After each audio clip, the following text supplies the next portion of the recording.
Hello students, good morning. मैं मनीष गुप्ता अपने channel में आपका स्वागत करता हूं। आइए क्लोनिंग संवाहक का थोड़ा सा रिवीजन करते हैं, फिर आगे बढ़ते हैं। पिछले वीडियो में आपको क्लोनिंग वेक्टर के बारे में बताया गया था।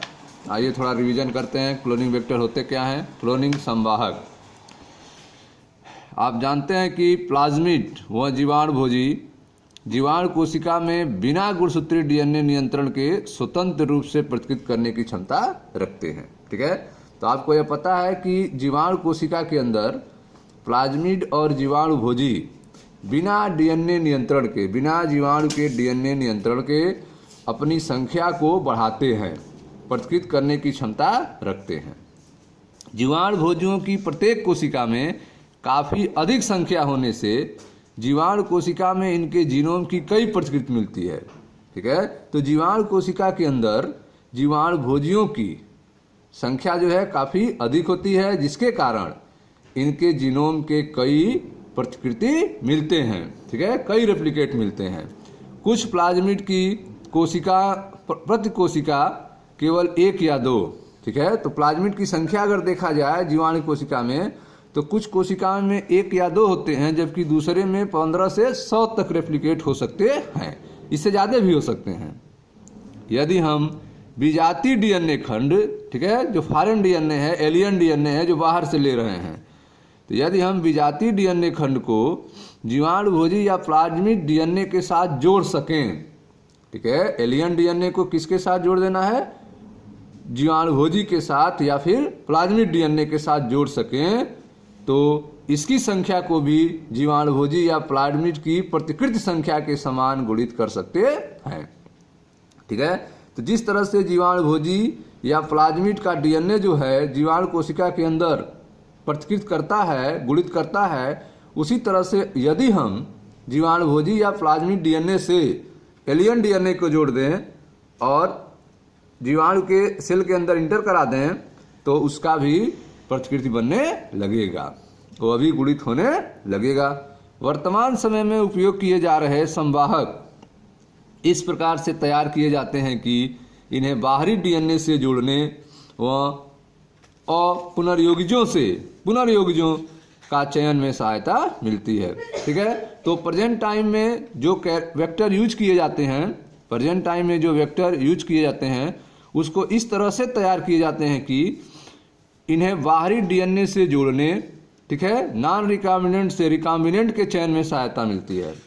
बाहरी डीएनए से जोड़ने व नॉन रिकॉम्बिनेंट, ठीक है, अर्थात अपुनर्योगजों से पुनर्योगजों अर्थात रिकॉम्बिनेंट के चयन में सहायता मिलती है। ठीक है, संवाहक में क्लोनिंग करने हेतु निम्न विशेषता की आवश्यकता होती है। तो जो वेक्टर हैं उनमें क्लोनिंग करने के लिए क्या विशेषता होनी चाहिए? ठीक है, आइए उसके बारे में देखते हैं। वेक्टर में क्लोनिंग के लिए क्या विशेषता होनी चाहिए? तो यह एक फिगर आप देख रहे हैं जो ई कोलाई का क्लोनिंग संवाहक का वेक्टर है। ई कोलाई के क्लोनिंग संवाहक का फिगर आप देख रहे हैं। ठीक है, इसका नाम है PBR 322। ठीक है, यह ओराई सेंटर है, जो ओरिजिन स्थल है, यहाँ पर रेप्लिकेशन की शुरुआत होती है। ठीक है, उसके बाद आप और साइट देख रहे हैं, यह एम्पिसिलिन रेजिस्टेंट साइट है। एम्पिसिलिन प्रतिरोधी जीन यहाँ पे है। यह टेट्रासाइक्लिन रेजिस्टेंट साइट है। टेट्रासाइक्लिन प्रतिरोधी जीन है यहाँ पर। इसके अलावा आप देख रहे हैं एम्पिसिलिन रेजिस्टेंट साइट में PST फर्स्ट, PBU फर्स्ट होता है। और यहाँ पे देखें EcoR1 है, CLE1 है, CLA फर्स्ट और हिंड थर्ड यहाँ पे है। उसके बाद आप देखें टेट्रासाइक्लिन रेजिस्टेंस में, ठीक है, BAM-H1 है, BAM-H1 और SAL फर्स्ट, SAL फर्स्ट है। उसके बाद यहाँ देखें यह है आपका ROP या PBU सेकेंड। तो यह सारे स्ट्रक्चर्स जो है वह आपके ई कोलाई के क्लोनिंग संवाहक PBR 322 में यह सब रिस्ट्रिक्शन साइट होते हैं। ये सब क्या होते हैं? रिस्ट्रिक्शन साइट होते हैं, प्रतिबंधन स्थल होते हैं, जिनको हाइंड थर्ड, EcoR1, ठीक है, BAM-H1, BAM-H first, SAL first, PBU second, PST first, CLE first, ठीक है, ओराई वह प्रतिजैविक प्रतिरोधी जीन, जिसमें आपने देखा एम्पिसिलिन रेजिस्टेंस, टेट्रासाइक्लिन रेजिस्टेंस और रॉप प्लाज्मिड के प्रतिकृति में भाग लेने वाले प्रोटीन का कूट लेखन करते हैं। ठीक है, तो तो यह जो है संरचनाएं पाई जाती हैं ई कोलाई के संवाहक वेक्टर PBR 322 में। तो आइए देखते हैं कि क्या क्या विशेषता होनी चाहिए संवाहक वेक्टर की। तो पहली विशेषता होनी चाहिए कि प्रतिकृति की उत्पत्ति, ऑरिजिन ऑफ रेप्लिकेशन, ओराई का प्रारंभ। ठीक है, प्रतिकृतियन की उत्पत्ति, ऑरिजिन ऑफ रेप्लिकेशन, ओराई का प्रारंभ। यह वह अनुक्रम होता है जहां प्रतिकृतियन की शुरुआत होती है। तो यह जो ओराई सेंटर है यहाँ पर रेप्लिकेशन की क्या होती है, शुरुआत होती है। ठीक है, यह वह अनुक्रम होता है जहाँ पर प्रतिकृति की शुरुआत होती है। और जब कोई डीएनए का कोई खंड इस अनुक्रम से जुड़ जाता है तब परपोषी कोशिकाओं के अंदर प्रतिकृत कर सकता है। तो अगर ओराई से, ठीक है, ओराई से डीएनए का कोई खंड जुड़ जाएगा तो वह रेप्लिकेशन की शुरुआत कर सकता है। तो यह वह अनुक्रम है जहाँ से प्रतिकृतियन की शुरुआत होती है। जब कोई डीएनए का कोई खंड इस अनुक्रम से जुड़ जाता है तब परपोषी कोशिकाओं के अंदर प्रतिकृत कर सकता है। ठीक है, यह अनुक्रम जोड़े गए डीएनए के प्रारूपों की संख्या, यह अनुक्रम जोड़े गए डीएनए के प्रतिरूपों की संख्या के नियंत्रण के लिए भी जिम्मेदार होता है। ठीक है, इसलिए यदि कोई लक्ष्य डीएनए की काफ़ी संख्या प्राप्त करना चाहता है, कोई लक्ष्य डीएनए की काफ़ी संख्या प्राप्त करना चाहता है तो वह इसे ऐसे संवाहक में क्लोन करना चाहिए जिसका मूल ओराई अत्यधिक प्रतिरूप बनाने में सहयोग करता है। ठीक है, तो यदि कोई लक्ष्य डीएनए का काफ़ी संख्या में प्राप्त करना चाहता है तो इसे ऐसे संवाहक में क्लोन करना चाहिए जिसका मूल अत्यधिक प्रतिरूप बनाने में सहयोग करता हो। ठीक है, तो यह पहली विशेषता होनी चाहिए संवाहक वेक्टर का, ऑरिजिन ऑफ रेप्लिकेशन। दूसरा है आपका वर्ण योग चिन्हक, सेलेक्टेबल मार्कर वर्ण योग चिन्हक। तो ध्यान दें, सेलेक्टेबल मार्कर क्या होते हैं, वर्ण योग चिन्हक क्या होते हैं। ओराई के साथ, ठीक है, ओराई के साथ संवाहक को वर्ण योग चिन्हक की आवश्यकता होती है। ठीक है, तो जो आपके वेक्टर हैं उनको ओराई के साथ और क्या चाहिए, उनको वर्ण योग चिन्हक की भी जरूरत होती है, सेलेक्टेबल मार्कर की जरूरत होती है जो अरूपांतरजों अर्थात नॉन ट्रांसफॉर्मेट्स की पहचान व उन्हें समाप्त करने में सहायक हों। ठीक है, तो ओराई के साथ संवाहक को वर्ण योग चिन्हक की जरूरत होती है, सेलेक्टेबल मार्कर की जरूरत होती है जो नॉन ट्रांसमिट्स की पहचान व उन्हें समाप्त करने में सहायक हों और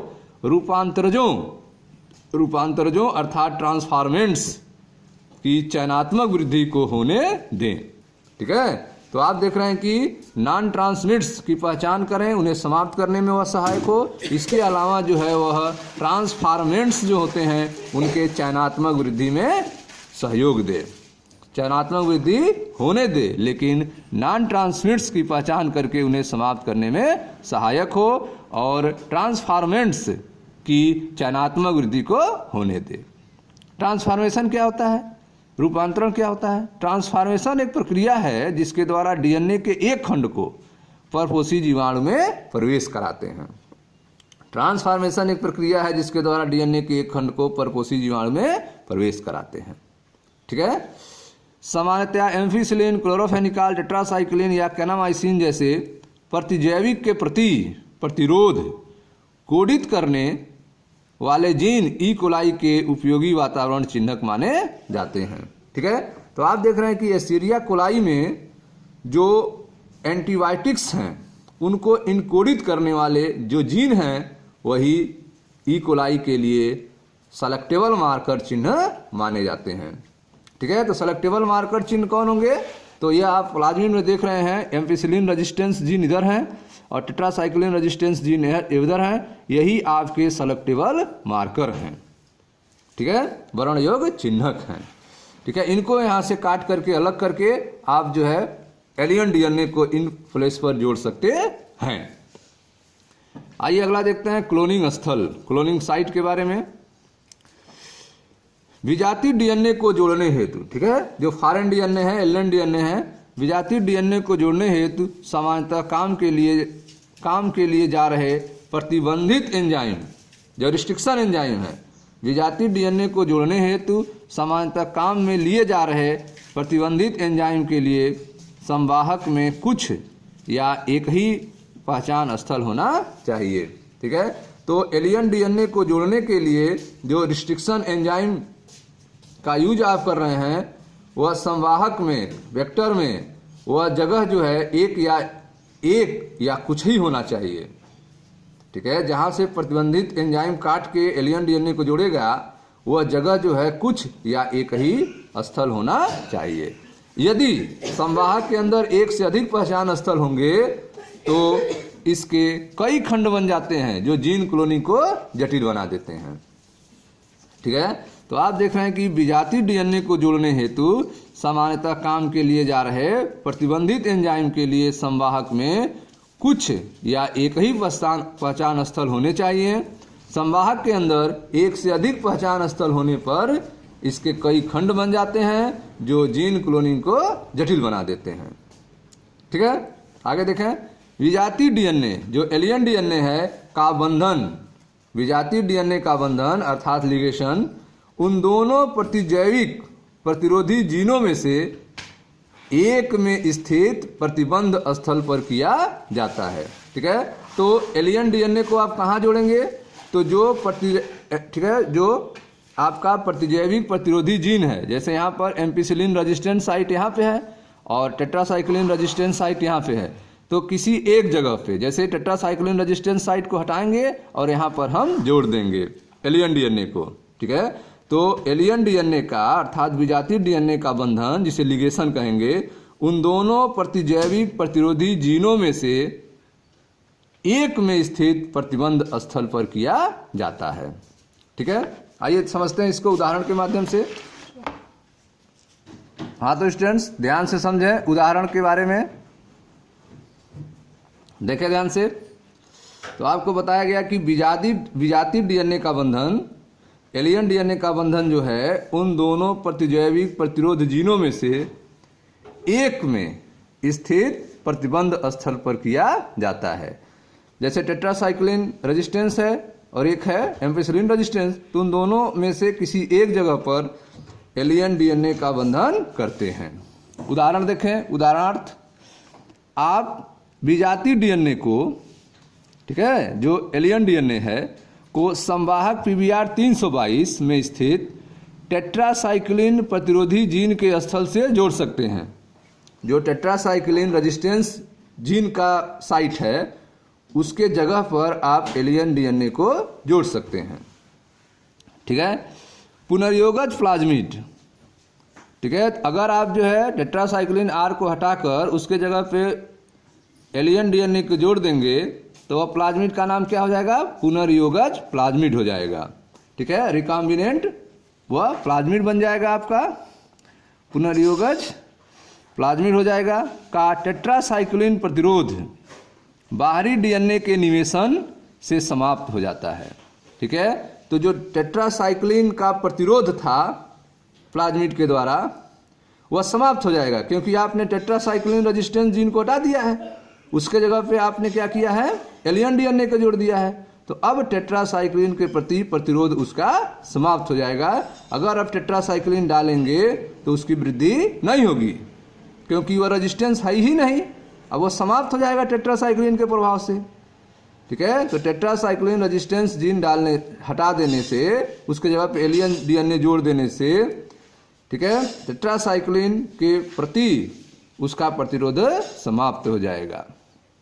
पुनर्योगज प्लाज्मिड का टेट्रासाइक्लिन प्रतिरोध बाहरी डीएनए के निवेशन अर्थात इंसर्शन से समाप्त हो जाता है, लेकिन रूपांतरज अर्थात ट्रांसफॉर्मेंट्स को एम्पिसिलिन युक्त माध्यम पर फैलाकर, क्योंकि अभी उसमें एम्पिसिलिन रेजिस्टेंस जीन है, टेट्रासाइक्लिन को तो हटाए हैं, एम्पिसिलिन रेजिस्टेंस जीन तो है, लेकिन रूपांतरज को अर्थात ट्रांसफॉर्मेंट्स को एम्पिसिलिन युक्त माध्यम पर फैलाकर इसका अपुनर्योगज नॉन रिकॉम्बिनेंट से अभी भी चयन कर सकते हैं। ठीक है, तो आप देख रहे हैं कि उसको जो है ट्रांसफॉर्मेंट्स को आप एम्पिसिलिन युक्त माध्यम में फैलाकर इसका नॉन रिकॉम्बिनेंट से अभी भी चयन कर सकते हैं। ठीक है, अपुनर्योगज से नॉन रिकॉम्बिनेंट से चयन कर सकते हैं क्योंकि वह एम्पिसिलिन के प्रति क्या होगा, प्रतिरोधी होगा। एम्पिसिलिन से उसका कुछ नहीं होगा, एम्पिसिलिन से, क्योंकि उसके पास एम्पिसिलिन रेजिस्टेंस जीन होगा। ठीक है, तो एम्पिसिलिन रेजिस्टेंस जीन होने के कारण जो है उसके माध्यम में आप फैलाएंगे एम्पिसिलिन के, तो आप जो है नॉन रिकॉम्बिनेंट से अभी भी उसका चयन कर सकते हैं। एम्पिसिलिन युक्त माध्यम पर वृद्धि करने वाले रूपांतरजों को, ठीक है, जो एम्पिसिलिन युक्त माध्यम में वृद्धि करने वाले रूपांतरज हैं, ट्रांसफॉर्मेंट्स हैं, को तब टेट्रासाइक्लिन माध्यम में स्थानांतरित कर देते हैं। ठीक है, तो आप जो है एम्पिसिलिन युक्त माध्यम में वृद्धि करने वाले ट्रांसफॉर्मेंट्स को जब टेट्रासाइक्लिन युक्त माध्यम पर स्थानांतरित कर देते हैं, पुनर्योगज एम्पिसिलिन युक्त माध्यम पर, जो रिकॉम्बिनेंट है वह एम्पिसिलिन युक्त माध्यम पर तो वर्धन करेगा। पुनर्योगज जो है, रिकॉम्बिनेंट्स जो है, वह एम्पिसिलिन युक्त माध्यम में वर्धन करेगा, क्योंकि एम्पिसिलिन का रेजिस्टेंस जीन है उसके पास, एम्पिसिलिन उसका कुछ बिगाड़ नहीं पाएगा। तो जो रिकॉम्बिनेंट है वह एम्पिसिलिन युक्त माध्यम में बढ़ेगा, वर्धन करेगा, लेकिन टेट्रासाइक्लिन युक्त माध्यम पर वर्धन नहीं करेगा। टेट्रासाइक्लिन युक्त माध्यम पर वर्धन नहीं करेगा। क्यों नहीं करेगा? क्योंकि टेट्रासाइक्लिन रेजिस्टेंस जीन को हटाकर उसके जगह पे आपने फॉरेन डीएनए लगा दिया है, एलियन डीएनए लगा दिया है, इसलिए टेट्रासाइक्लिन युक्त माध्यम पर वर्धन नहीं करेगा, लेकिन एम्पिसिलिन युक्त माध्यम पर वर्धन करेगा। ठीक है, लेकिन अपुनर्योगज जो नॉन रिकॉम्बिनेंट हैं, जिनमें दोनों रेजिस्टेंस हैं, एम्पिसिलिन रेजिस्टेंस भी हैं और टेट्रासाइक्लिन रेजिस्टेंस भी हैं, तभी ना उसको नॉन रिकॉम्बिनेंट कहेंगे, अपुनर्योगज कहेंगे। ठीक है, तो नॉन रिकॉम्बिनेंट अर्थात अपुनर्योगज में दोनों रेजिस्टेंस जीन हैं। ठीक है, टेट्रासाइक्लिन रेजिस्टेंस और एम्पिसिलिन रेजिस्टेंस दोनों जीन होंगे, तो दोनों ही प्रतिजैविक युक्त माध्यम पर वर्धन करेगा, दोनों ही एंटीबायोटिक्स में वर्धन करेगा, अपनी संख्या को बढ़ाएगा। ठीक है, क्योंकि दोनों रेजिस्टेंस जीन है उसके पास नॉन रिकॉम्बिनेंट्स में। ठीक है, ये कोई इफेक्ट नहीं होगा उसके शरीर पर। इस मामले में एक प्रतिजैविक प्रतिरोधी जीन रूपांतरजों के चुनाव में सहायता करता है। ठीक है, तो एक जो प्रतिरोधी जीन होगा वह ट्रांसफॉर्मेंट्स के सिलेक्शन में सहायता करता है, जबकि दूसरा प्रतिजैविक प्रतिरोध जीन विजातीय डीएनए के निवेशन से निष्क्रिय हो जाता है। ठीक है, तो जो आपका एम्पिसिलिन रेजिस्टेंस साइट है वह ट्रांसफॉर्मेंट्स के सिलेक्शन में हेल्प करता है, जबकि दूसरा जो एम्पिसिलिन रेजिस्टेंस साइट था उसके जगह पर आपने विजातीय डीएनए लगाए हैं, तो वह क्या करेगा, उसको निवेशन हो गया है उस पर, तो उसके कारण वह निष्क्रिय हो गया है। एक प्रतिजैविक प्रतिरोधी जीन रूपांतरजों के चुनाव में सहायता करता है, कौन? एम्पिसिलिन रेजिस्टेंट साइट, जबकि दूसरा प्रतिजैविक प्रतिरोध जीन जो टेट्रासाइक्लिन आर था, जिसको हटाकर उसके जगह पे आपने एलियन डीएनए लगाया है, जबकि दूसरा प्रतिजैविक प्रतिरोध जीन विजातीय डीएनए के निवेशन से निष्क्रिय हो जाता है। तो टेट्रासाइक्लिन रेजिस्टेंस क्या हो जाएगा? निष्क्रिय हो जाएगा, क्योंकि उसके जगह पे आपने फॉरेन डीएनए को जोड़ा है। और पुनर्योगजों के चुनाव में सहायता करता है। ठीक है, रिकॉम्बिनेंट्स के चुनाव में सहायता करता है। ठीक है, तो इस तरह से आपने देखा कि इन मामलों में एक प्रतिजैविक प्रतिरोधी जीन रूपांतरजों के चुनाव में सहायता करता है, जबकि दूसरा प्रतिजैविक प्रतिरोध जीन विजातीय डीएनए के निवेशन से निष्क्रिय हो जाता है और पुनर्योगजों के चुनाव में सहायता करता है। ठीक है, प्रतिजैविकों के निष्क्रियकरण के कारण पुनर्योगज का चयन एक जटिल विधि है। ठीक है, रिकॉम्बिनेंट्स के निष्क्रियकरण के कारण, इनएक्टिव के कारण पुनर्योगज रिकॉम्बिनेंट्स का चयन एक जटिल विधि है। ठीक है, तो इसके लिए क्या मेथड अपनाया गया? तो इसके लिए क्यों ऐसी जटिल विधि है पुनर्योगज का चयन? कारण देखें, प्रतिजैविकों के निष्क्रियण के कारण पुनर्योगज का चयन एक जटिल विधि है, क्योंकि इसमें दो प्लेटों जिनमें भिन्न भिन्न प्रतिजैविक होता है, पर साथ साथ प्लेटिंग की जरूरत होती है, इसीलिए यह कठिन है। प्रतिजैविकों के निष्क्रियण के कारण, प्रतिजैविक के इनएक्टिव होने के कारण रिकॉम्बिनेंट का चयन एक जटिल विधि है। क्यों? क्योंकि इसमें दो प्लेटों जिसमें भिन्न भिन्न प्रतियोगिक होता है पर साथ साथ प्लेटिंग की जरूरत होती है।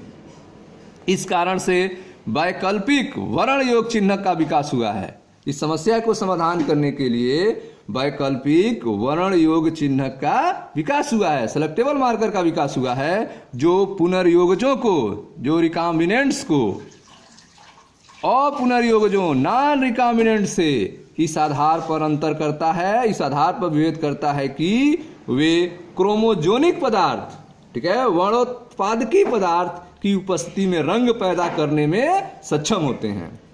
जो रिकॉम्बिनेंट्स और नॉन रिकॉम्बिनेंट्स हैं, ठीक है, जो रिकॉम्बिनेंट्स और नॉन रिकॉम्बिनेंट्स हैं, उनको इस आधार पर यह अंतर करता है कि वे क्रोमोजेनिक पदार्थ की उपस्थिति में रंग पैदा करने में सक्षम होते हैं। इसमें से एक पुनर्योगज डीएनए, एक रिकॉम्बिनेंट डीएनए को बीटा ग्लैक्टोसाइडेज एंजाइम निष्क्रिय हो जाता है। इनमें से एक रिकॉम्बिनेंट डीएनए को बीटा ग्लैक्टोसाइडेज एंजाइम निष्क्रिय हो जाता है, जिसे निवेशी निष्क्रियता कहते हैं, इंसर्शनल इनएक्टिवेशन कहते हैं। यदि जीवाणु में प्लाज्मिड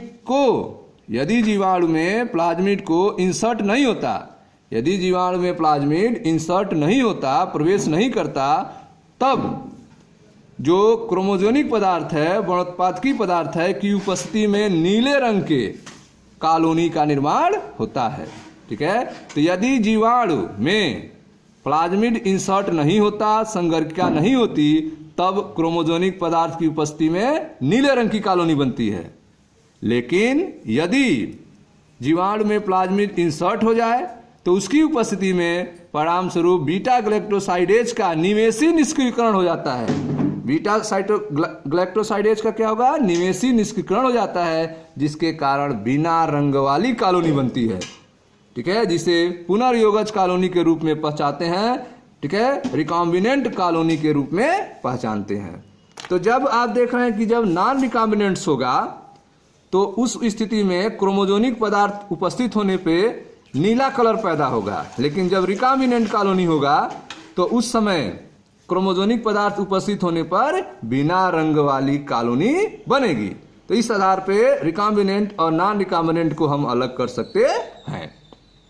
ठीक है, तो यह आपको वैकल्पिक सेलेक्टेबल मार्कर बताया गया कि इसमें क्या, कैसे हम इसको कर देंगे कि इस कारण से वैकल्पिक वर्णयोग चिन्ह का विकास हुआ, जो पुनर्योगजों, ठीक है, रिकॉम्बिनेंट को नॉन रिकॉम्बिनेंट से इस आधार पर विभेद करता है कि क्रोमोजोनिक पदार्थ की उपस्थिति में रंग पैदा करने में सक्षम होते हैं।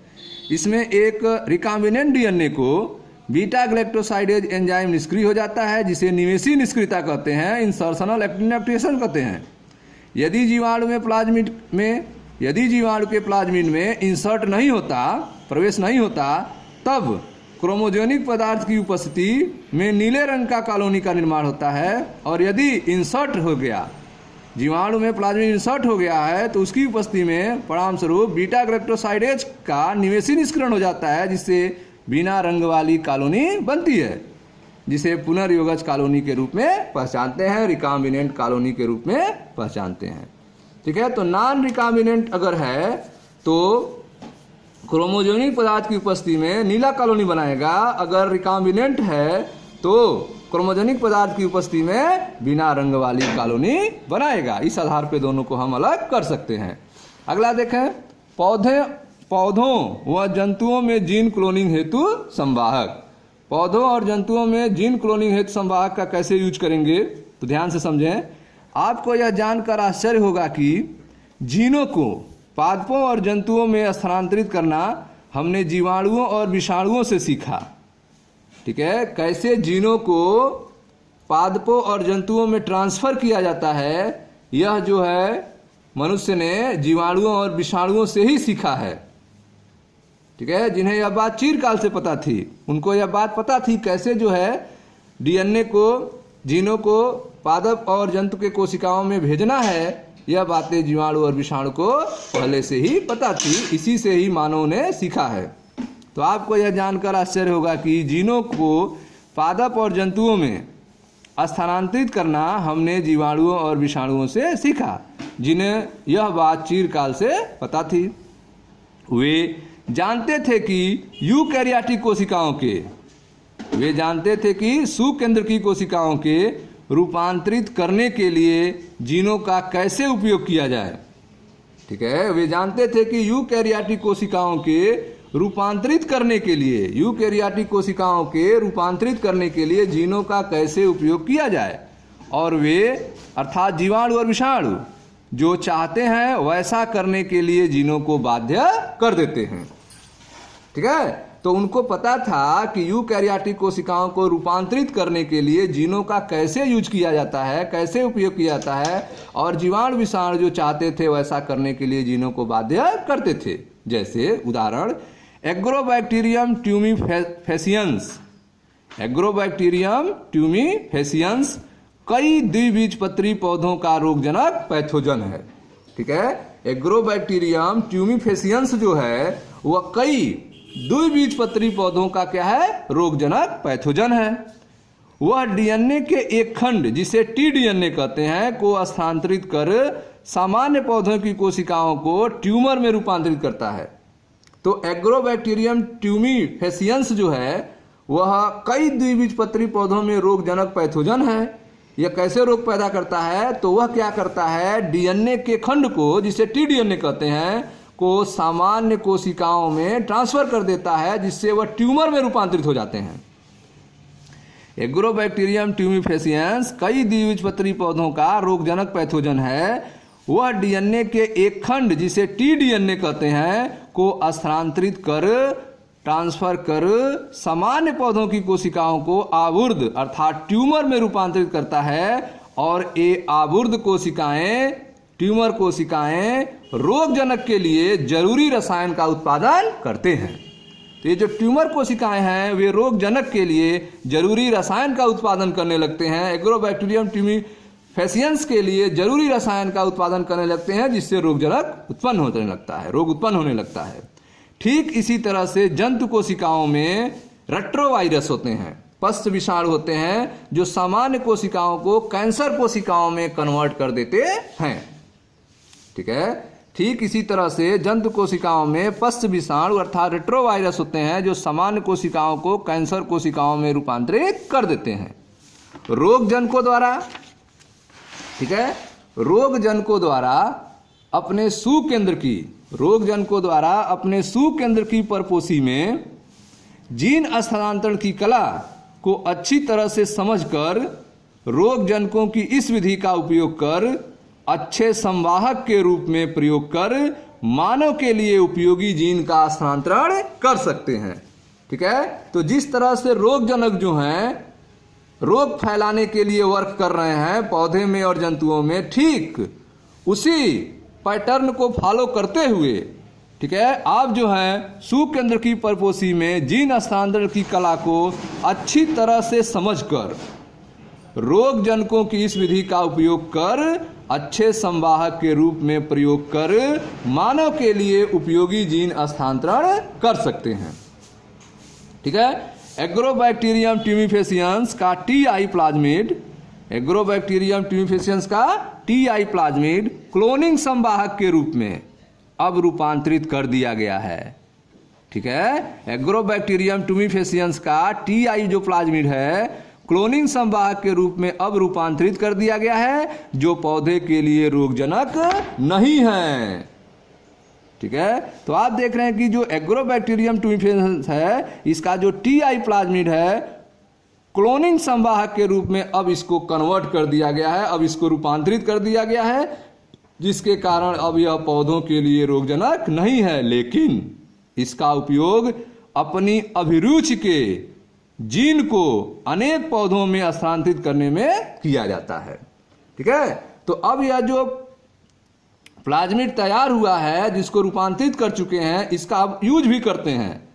अब इसका उपयोग अभिरुचि के, अपनी इच्छा के अनुसार अभिरुचि के जीन को अनेक पौधों में ट्रांसफर करने के लिए किया जाता है। ठीक इसी तरह से रेट्रोवायरस पस्य विषाणु को अहानिकारक बनाकर रेट्रोवायरस को अहानिकारक बनाकर जंतु कोशिकाओं में वांछित जीन को रूपांतरित करने में उपयोग किया जा सकता है। ठीक है, जाता है। तो ठीक इसी प्रकार से पस्य विषाणु को अहानिकारक बनाकर जंतु कोशिकाओं में वांछित जीन को रूपांतरित करने में उपयोग किया जाता है। ठीक है, इस तरह से जब एक जीन या डीएनए के खंड को उचित संवाहक से जोड़ दिया जाता है, जब एक जीन या डीएनए खंड को उचित वेक्टर से जोड़ दिया जाता है, तब इसे जीवाणु, पौधों व जंतु परपोषी में ट्रांसफर किया जाता है, जहां यह गुणित होता रहता है, जहां पर यह मल्टीप्लाई होता रहता है। ठीक है, तो इस तरह से आपने देखा कि अगर आपने सुकेंद्र की परपोषी में जीन स्थानांतरण कला को अच्छी तरह से समझकर रोग जनकों की इस विधि का उपयोग कर अच्छे संवाहक के रूप में प्रयोग कर मानव के लिए उपयोगी जीन का स्थानांतरण कर सकते हैं। एग्रोबैक्टीरियम ट्यूमिफेसियंस का टीआई प्लाज्मिड क्लोनिंग संवाहक के रूप में अब रूपांतरित कर दिया गया है, जो पौधों के लिए रोगजनक नहीं है, जो पौधों में रोग उत्पन्न नहीं कर पाते हैं, लेकिन इसका उपयोग अपनी अभिरुचि के जीन को अनेक पौधों में स्थानांतरित करने में किया जाता है। ठीक इसी प्रकार से पस्य विषाणु को अहानिकारक, रेट्रोवायरस को अहानिकारक बनाकर जंतु कोशिकाओं में वांछित जीन को रूपांतरित करने में उपयोग किया जाता है। इस तरह से जब एक जीन या डीएनए के खंड को उचित संवाहक से जोड़कर, उचित वेक्टर से जोड़कर दिया जाता है, तब इसे जीवाणु, पौधे और जंतु परपोषी में ट्रांसफर कर दिया जाता है, जहां यह मल्टीप्लाई होता है, जहां यह गुणित होता रहता है। Thank you students.